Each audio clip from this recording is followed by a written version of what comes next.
We're living in a really profound time in history. We're living in a time where 2,700-year-old prophecies from Isaiah and Ezekiel and Jeremiah, they've been lying dormant for about that long, and many of them are coming to pass. On the 70th anniversary of the founding of the modern nation of Israel, wow, see the remarkable transformation that shows biblical prophecies fulfilled. Plus, bogus charges, secret witnesses, and a rigged legal system. The show trial that could put this American pastor in a Turkish prison for the rest of his life. And this Muslim turned Christian faced more than physical opposition for his conversion. Hear the amazing story about the spiritual battle that threatened his family and his future.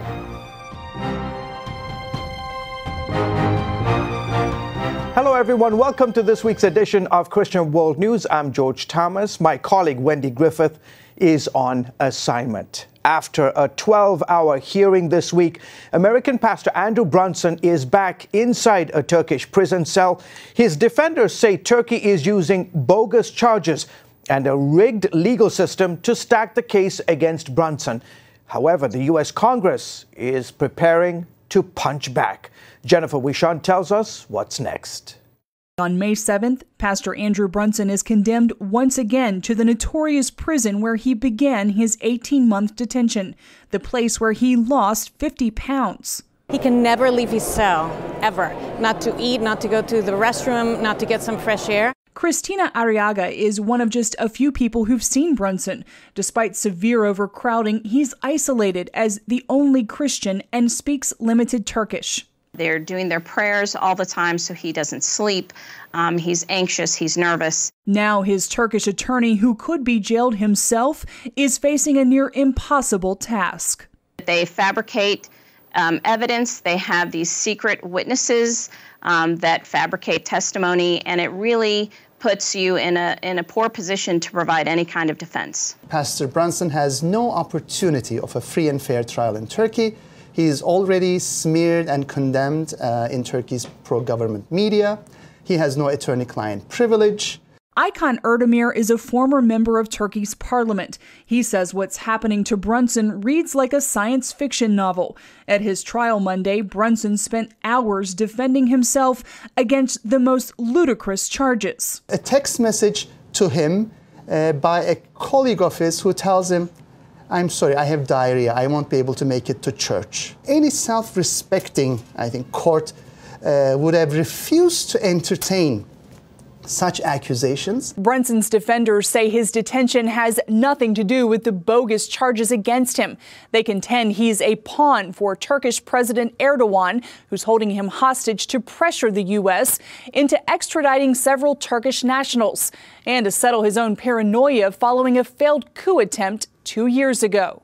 At the center of his paranoia is his fixation with the West and what he sees as the Judeo-Christian civilization. So this is part of his crusade against the West.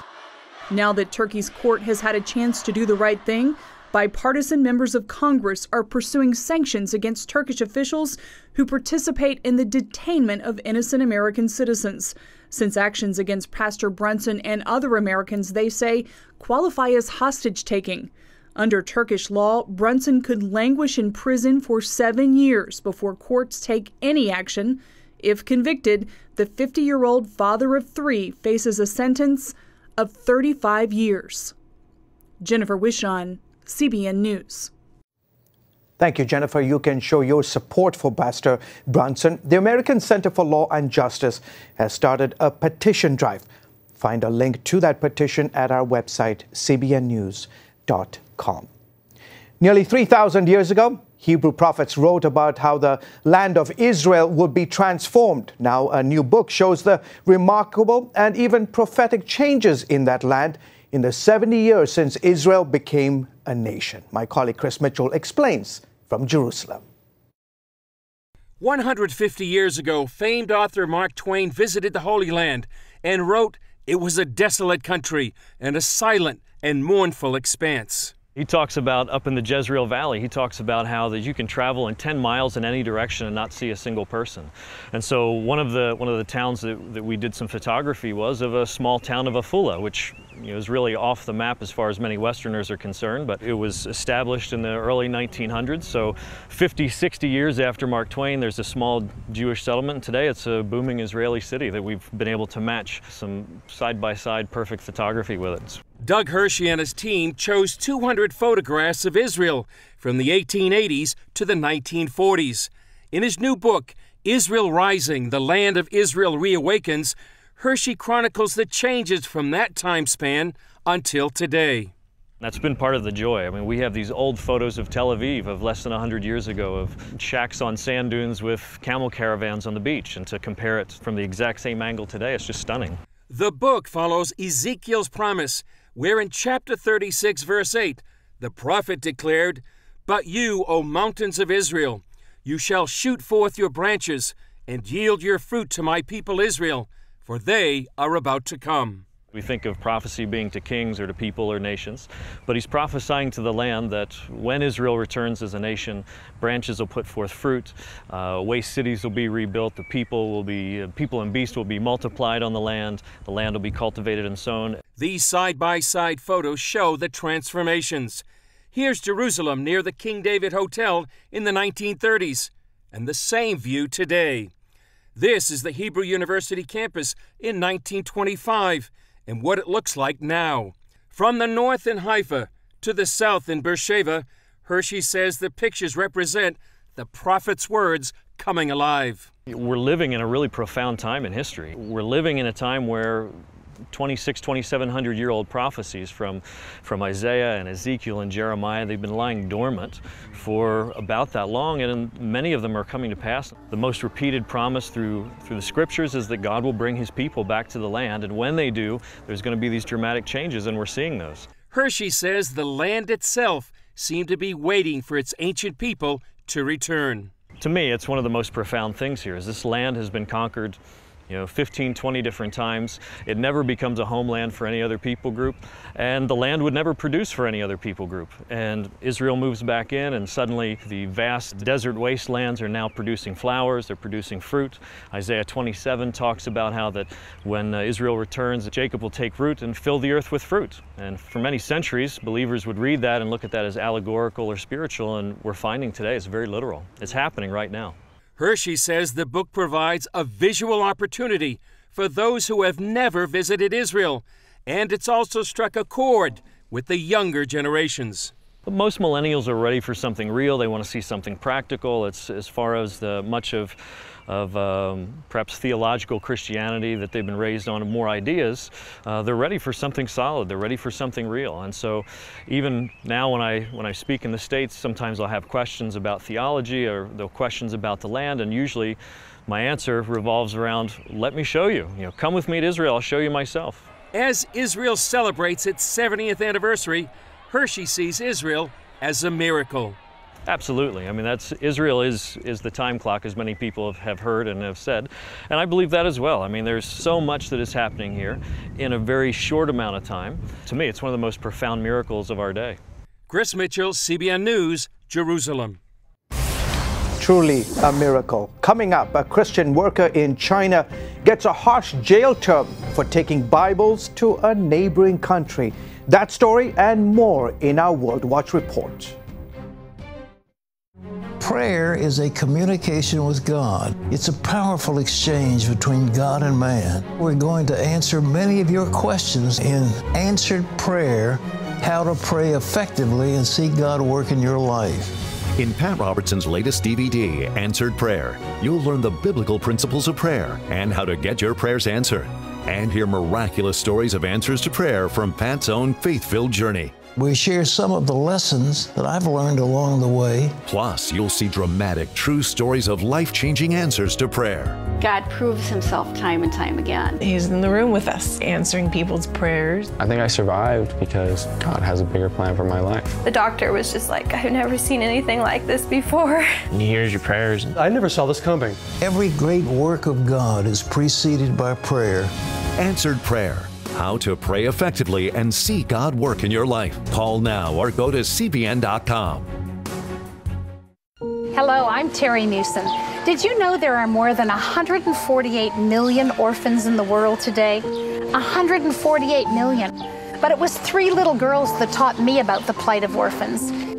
My husband and I spent nearly a month immersed in the daily activities of a Ukrainian orphanage as we waited to adopt 3 sisters. I saw firsthand the utter loneliness, the pain of rejection, and the overwhelming desire to be loved. That experience changed me forever. And out of it grew a ministry from my heart called Orphans Promise. Today, we're helping orphans and vulnerable children in more than 50 countries worldwide. Thousands of children are now in safe homes. They're being educated, and they're learning life skills. I'm asking you to join with me and become family to these children. Will you call the number on your screen right now? Because every child deserves a chance to be happy. And welcome back to Christian World News. Leading off our World Watch segment, a Chinese missionary is serving 7 years in prison for taking Bibles from China to Myanmar on a makeshift boat. Chinese agents arrested John Chow in March 2017. He's made 11 missionary trips to Myanmar in recent years. The pastor is a permanent resident of the United States and his family lives in North Carolina. We recently spoke to his son, who is pleading for his father's release. We're hoping that the Chinese government will show mercy and provide my father unconditional release immediately. So we understand that the trial resulted in a 7-year sentence that my father's appealing, and we hope that through the appeal process and through some persuasion from the United States government that the Chinese government will release him unconditionally after the appeal process has concluded. Please continue to pray for Pastor Chow. The State Department says it is deeply concerned about Chow's condition and is pressing the Chinese government to release him. Almost 2,000 Kachin Christians are trapped in the jungles of Myanmar as fighting between government troops and rebel forces rages. A Baptist leader says people are facing food and water shortages, and there isn't enough medicine to treat the sick and wounded. The Kachin are members of a minority group in Myanmar. For decades, they've been battling Myanmar's government for their own autonomous region. Some 100,000 Kachin have been displaced from their homes since fighting erupted there back in 2011. An Islamic State terrorist attack against Christians in Quetta, Pakistan, Sunday has devastated the Christian community there. As churchgoers left a service, gunmen on motorbikes drove by and opened fire. Witnesses said they heard the terrorists shout Allahu Akbar as they sped away. One Christian leader now warns that Pakistan has never been more dangerous for non-Muslims than it is now. This is a country steeped in extremist Islamic ideology. I don't think anything is going to change their way of thinking unless it's something very forceful, perhaps international sanctions. Pray for safety and peace for Christians and other minorities in Pakistan. At this juncture in time, I don't believe Pakistan's ever been more dangerous than ever for its non-Muslim population. And sadly, the violence continues. On Easter, 4 members of a Christian family were killed by Islamic terrorists in that same city of Quetta. People in India are joining widespread protests because of a rape epidemic, which one prominent figure describes as a national emergency. It all began when the rape and murder of 2 little girls, one 8 years old and the other about 10. Now celebrities, business people and social activists are rallying for justice. We recently spoke with Christian minister Joseph D'Souza about this violent trend. I am embarrassed, ashamed that the culture of rape has only increased and violence against women has only increased. There is a fundamental problem in the mindset of the Indian male population. It has to do with our culture. It goes across caste and religious background. And the value attached to a woman is second to the value attached to a man. There's such inequality and discrimination. pray for the world's largest democracy. D'Souza runs a ministry helping women and girls who are sexually abused and trafficked in India. The installation of a new leader could mean a change in religious freedom for Cuba's growing church. Miguel Díaz-Canel was named president as Raúl Castro steps aside. Greater religious freedom in recent years has allowed Cuban house churches to multiply, bringing spiritual renewal to the island nation. Church leaders in Cuba are encouraging Christians to pray and remain cautiously optimistic.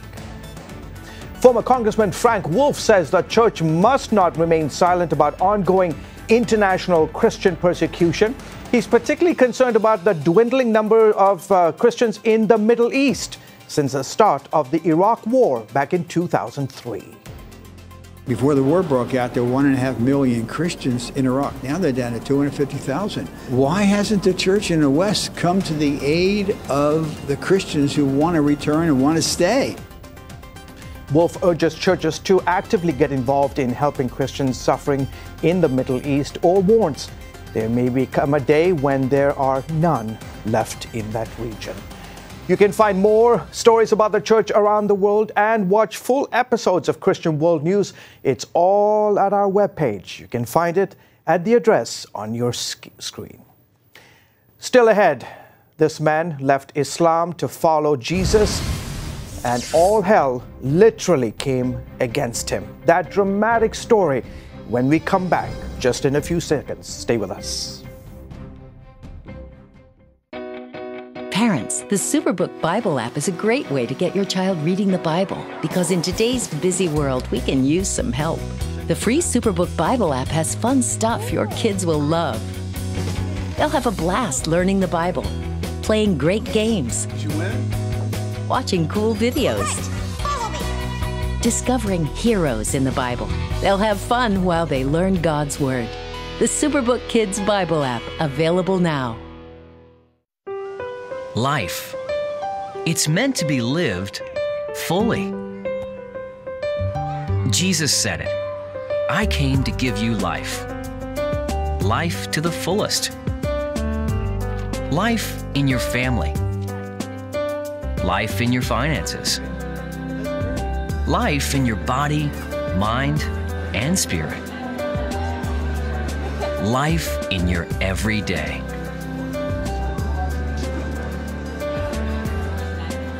At CBN.com, we're taking what Jesus said seriously. We're here to help you discover life. Life. Live it fully. CBN.com.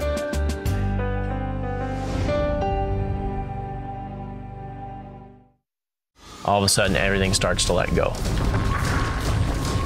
The ledge and everything.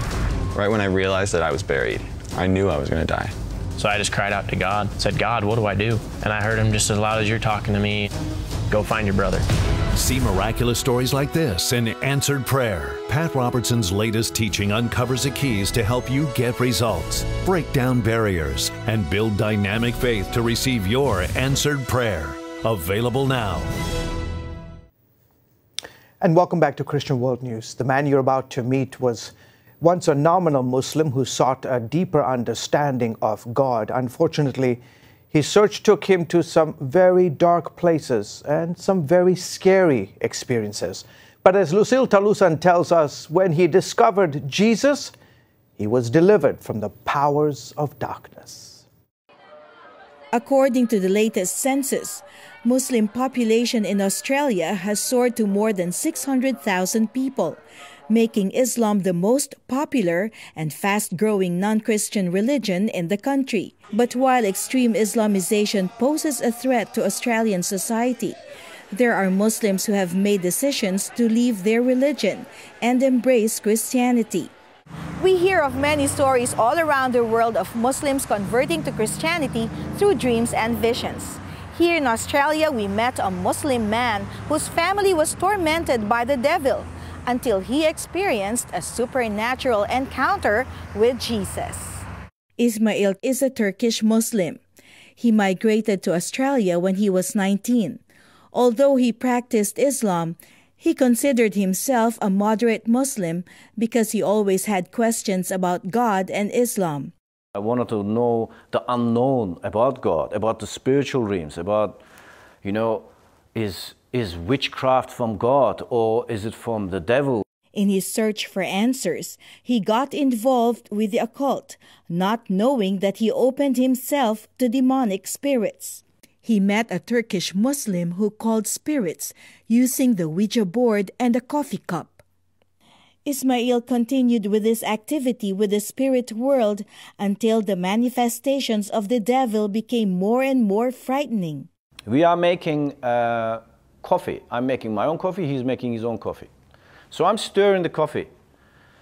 And I'm looking at the coffee cup, and I'm seeing this creature in this coffee. I can see literally live on the coffee that this creature is looking at me, behind me, hanging on the curtain. They were kind of human-y, kind of demonic bats kind of looking creatures. Really long fingernails. And every time when they were flapping their wings, there was smoke coming out of them. On the last day when I actually was leaving his house, he said, look, 2 of them are going with you. For 4 years, Ismail's 2 sons were tormented by the devil. They started making sketches, really scary faces with red eyes. They kept saying, they came to our bed and they started, shaking. My kid, he was in the bed and he was literally like with his fist, he was throwing fists. He was sitting in his bed and screaming. 10, 15, 20 minutes, I can't remember. We were not able to wake him up. We still couldn't wake him up. So I laid him down flat and I said, what's happening? He's still there. He still didn't wake up. I freaked out. Out of his frustration, he sought the help of his Iranian Christian friend who brought him to a Bible study. Here, he surrendered his life to Jesus. And then I'm seeing this figure. He's holding his hands up like this towards me. And I could tell he's smiling. I could not, all I was seeing was just this light coming everywhere. It just was amazing. And I actually, fall in love with him. And that's how I converted. The pastor instructed Ismail to pray for 2 weeks, commanding the demons to leave their home. Every night I was praying. I was saying, in the name of Jesus Christ, you have no authority here. You demons leave. In Jesus' name. His children stopped having nightmares. Since then, Ismail hungered for the Word and began reading the Bible. He compared what the Bible said with the teachings in the Quran. There is nowhere in the book, nobody can find anywhere where Allah says, if you do this, you will go to heaven. There is only one way, and that is if you get martyred and in the way of jihad. I know now the truth. Jesus is as real as you and me. He has created us, and only through His blood we can come to God the Father. And He is an amazing, compassionate, graceful, forgiving God. Lucille Talusan, CBN News, Melbourne. Incredible. Reminds me of that verse in Isaiah 9:2. It says, the people walking in darkness have seen a great light. On those living in the land of deep darkness, a light has dawned. That's the light of Jesus Christ. When we come back, the First Lady who put family and faith before all else. That story when we return. Hello? Is this thing on? Hey, kids, do you love games? And do you love discovering things? Well, do ya? Then you're gonna love this. It's the new free Superbook Kids Bible app. You can play games, watch videos, find answers to your questions, and a whole lot more.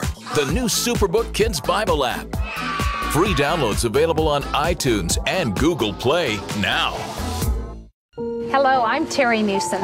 Did you know there are more than 148 million orphans in the world today? 148 million. But it was 3 little girls that taught me about the plight of orphans. My husband and I spent nearly a month immersed in the daily activities of a Ukrainian orphanage as we waited to adopt 3 sisters. I saw firsthand the utter loneliness, the pain of rejection, and the overwhelming desire to be loved. That experience changed me forever. And out of it grew a ministry from my heart called Orphans Promise. Today, we're helping orphans and vulnerable children in more than 50 countries worldwide. Thousands of children are now in safe homes. They're being educated, and they're learning life skills. I'm asking you to join with me and become family to these children. Will you call the number on your screen right now? Because every child deserves a chance to be happy. When you give, smiles grow bigger. When you care, homes are happier. When you comfort, the hurt goes away. When we all come together to love, miracles happen. And finally on the show this week, Barbara Bush was the mother of one American president and the wife of another. She died this week at the age of 92. As Jennifer Wishon reports, Mrs. Bush put family first.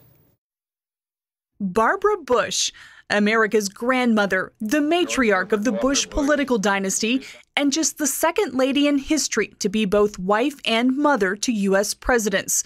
A no-nonsense woman known for her pearl necklaces, quick wit, and fierce love of family. Her husband's silver fox. Well, I think I've had the luckiest life in the world. But I think to have someone like George Bush to share it with makes it considerably easier. In this 1992 interview with CBN's Terry Meeuwsen, Bush explained what was special about her family growing up. We sat as a family around a table 3 times a day.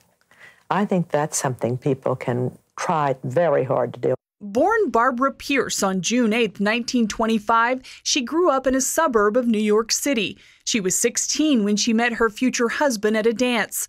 The couple had 6 children and together endured the death of their daughter Robin, who lost her battle with leukemia when just 3 years old.